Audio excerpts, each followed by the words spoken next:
If you feel like you've been experiencing the same thing over and over again and you are just at your wits' end, you are just sick and tired of feeling sick and tired, stay with me until the end, and I'm going to share with you some of the reasons why you may be experiencing those things and how to break free from that, how to experience something else, and how to step into it before you see it.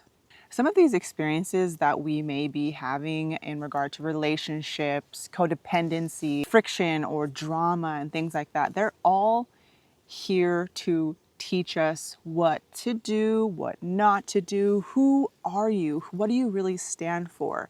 And when certain things keep happening over and over again with different faces, it's putting a mirror in front of your face and it's telling you, are you done? Are you ready to try something new? Are you ready to step into some other role? Or are you going to continue to experience this, have it break your heart wide open to experience something new? And some of the things that happen to us early on, we have no control over. I'm talking about the relationships that grow after you've graduated high school, after college, or after you've gotten married or decided to become a parent. Those kinds of experiences, the ones that happen to us and you just feel like you are in brackish water, you are just barely getting by. And it could be with, it could be with your relationships, it could be with, your bank account, those kinds of things. If you feel like over and over again you are pushed up against a wall and you just don't know which way to turn, the arrows are usually pointing towards what's going on in here. And if we're going to be continuing to think that things are happening to us and not for us, we're going to continue that friction because we experience ourselves as separate. And if I could share one thing that has been absolutely mind blowing but simple at the same time, is who we are being, how we feel about ourselves, and how we just feel on a daily basis is the reality that we create. So if you're continuously experiencing annoying neighbors, loud people, people confronting you, family members or loved ones disrespecting you, it's all leading towards, where can I improve? What is this trying to teach me? How can I expand my heart? Stay open rather than become hardened, because a lot of us experience things that make us just hide. And in the beginning, we're younger or whatever it is, we're younger and we are able to kind of just like morph into something easy for people to relate with. It's the people pleaser in us. It's the please love me, please like me, please understand what's going on in my mind. And when we create from a place like that, it's not authentic and it's not really truly who you are. So going back to how it is that we are being and what it is creating, what we're seeing on a daily basis.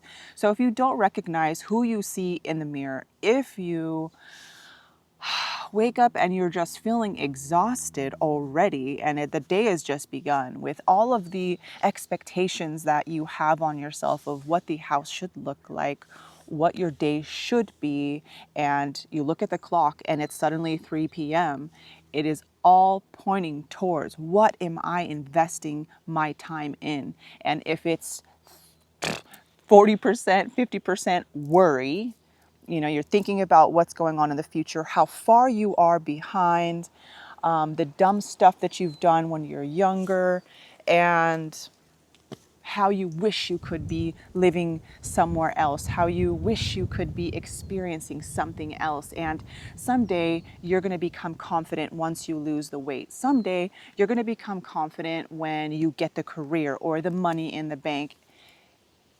All of it is not benefiting you. It is creating a wedge in between what it is that you are trying to experience, and it is putting you farther and farther away from what you were meant to experience.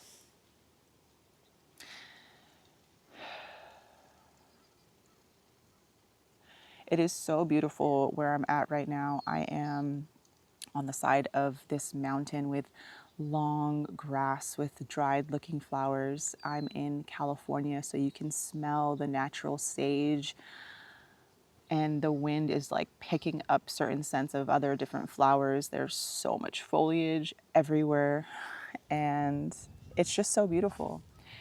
That's something that's really been impactful as well, is being more aware of what's going on, of the smallest things, finding beauty everywhere we go. I don't know if you remember when you were little and you would find something shiny on the floor and you would stop everything that you're doing. If you had toys in your hand, you would drop them. If you were doing something, it would just stop you in your tracks and you would want to pick it up. The power of noticing is very much the same in the sense of its treasure. It slows down time.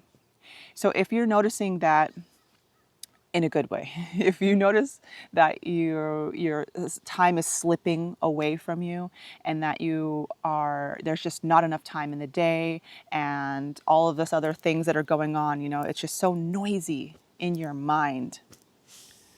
Going back to the analogy of being that little kid again and picking something shiny up off the floor.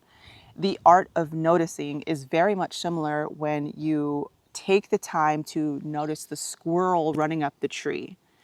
Take the time to notice how the plants around you are swaying with the wind. And notice how your heart just feels so happy and content without hoping that someday you become successful. Someday, all of these expectations, it becomes so heavy. So that's exactly what I wanted to discuss today, was just how important it is for us to really just be present.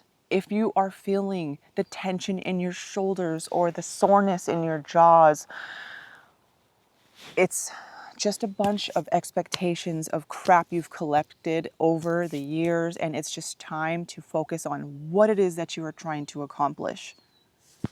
And sometimes it takes some time to understand and to quiet the noise before you even understand what it is that you're trying to accomplish. Who are you without all of these labels? Who you are being is creating your reality, and there is so much more beauty in life, and there are so many amazing things that we have to be excited for. And if you feel like every day is exactly the same over and over again, there's no excitement, you're feeling drained, bogged down, get outside. Get outside and understand how lucky we are to be where we are right now, be surrounded by beauty, and watch how these limitations that we've put on ourselves start to break away. And then it starts to make sense little by little.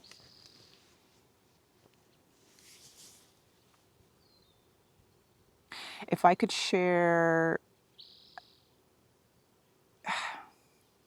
I really do think so. I've come from a small town. I was born in like Los Angeles, and then my parents moved me farther and farther away into the desert. And so I've been raised in a small town in the high desert, and I've been out there for all of my life. And for the longest time, I would say the last 10 to 12 years, I would think, why me? Why me? Why am I here? What am I doing here? And I would say the last 5 years, maybe 6, I've been accepting it, and now asking, what is this teaching me? How can I find a way to make this beautiful? Because I can't continue to blame where I am on my unhappiness, on these limitations that I've given myself. So little by little, I would find little gems. It was almost like a grown-up scavenger hunt where I was able to look around my city and find things to be excited about, because I was sick and tired of blaming where I lived on how I felt, like as if I was associating myself with a small town, but I didn't have a small town mind. So there was like this detachment. Finding a way, if you're not enjoying your environment, finding little things to get excited about your environment. Learn what it is that you need to learn in that environment. Find a way to make peace with it, to accept it. Say, hey, yeah, this is where I'm at. This is what my bank account looks like. This is just accept it all. Watch how things shift because they have to. There is no other choice. We have to be who it is that we are creating before it happens. Sometimes it's kind of hard. It's kind of hard to do that because what we see is not how we think that we should be living because of the expectations of society, what online tells you you should be living like. I'm just enjoying it all everywhere. Those people that are just on that cusp of something great, on the cusp of losing it, how about that? Because those are the ones that need it the most. That's it.